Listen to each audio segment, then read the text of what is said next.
इस देश के कोने कोने में बिखरी पड़ी हैं ऐतिहासिक कहानियाँ, कुछ पत्थरों में गढ़ी हुई, कुछ मिट्टी में दबी हुई हैं ऐतिहासिक कहानियाँ। हेलो दोस्तों, नमस्कार। मैं पहला स्वागत करता हूँ आज फिर इस न्यू वीडियो में। तो आज हम जानेंगे फतेहपुर सीकरी किला के इतिहास के बारे में। तो आइए जानते हैं फतेहपुर सीकरी किला की कुछ महत्वपूर्ण बातें। फतेहपुर सीकरी भारत के मुगल इतिहास की एक अद्भुत और अनोखी धरोहर है।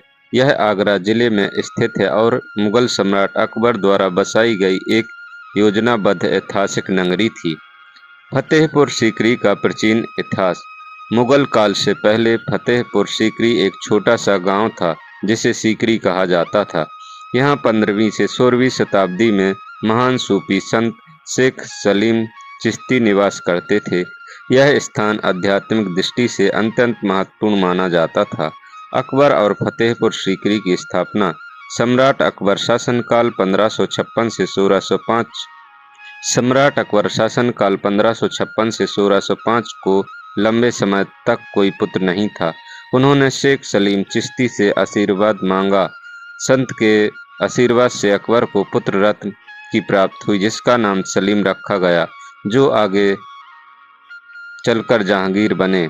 इस घटना से प्रभावित होकर अकबर ने 1571 में फतेहपुर सीकरी को अपनी राजधानी बनाने का निर्णय लिया। शहर का नाम फतेहपुर रखा, जिसका अर्थ जीत का नगर। निर्माण काल और वास्तुकला। फतेहपुर सीकरी का निर्माण लगभग 1571 से 1585 ईस्वी के बीच हुआ। वास्तुकला की विशेषताएं। लाल बलुआ पत्थर का व्यापक उपयोग, हिंदू, इस्लामी, जैन और फारसी स्थापत्य शैलियों का मिश्रण।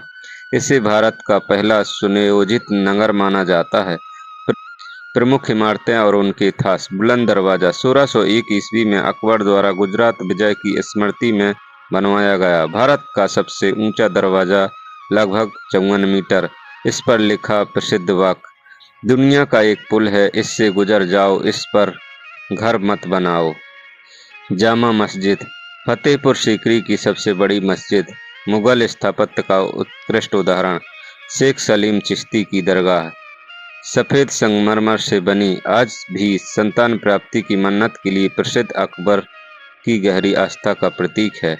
दीवान-ए-आम, जहां सम्राट जनता की समस्या सुनते थे। दीवान-ए-खास, विशेष सभाओं और विद्वानों से चर्चा के लिए। बीच में बना प्रसिद्ध स्तंभ पिलर इसकी पहचान है। 5 महल।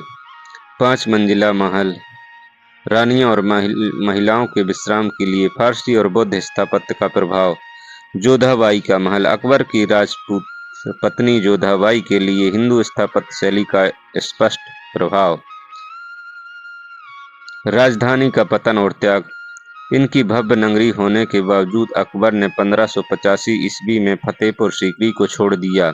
प्रमुख कारण, पानी की भारी कमी, उत्तर पश्चिम सीमाओं पर युद्ध, प्रशासनिक कठिनाइयाँ।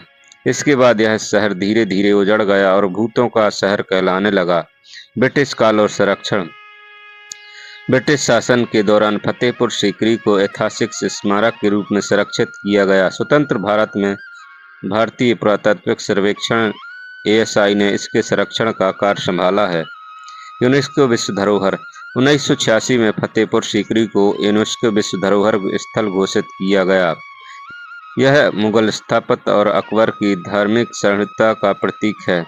ऐतिहासिक और सांस्कृतिक महत्व। अकबर ए दीन ए इलाही नीति का केंद्र, धार्मिक सह अस्तित्व का उदाहरण।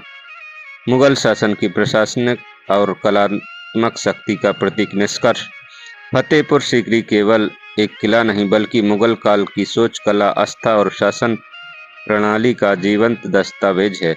यह भारत के गौरवशाली इतिहास का अमूल्य हिस्सा है। चलिए दोस्तों, आज के लिए इतना ही। वीडियो पसंद आए तो लाइक, शेयर, सब्सक्राइब जरूर करें। मिलते हैं इसी प्रकार के नेक्स्ट वीडियो में। जय हिंद, वंदे मातरम।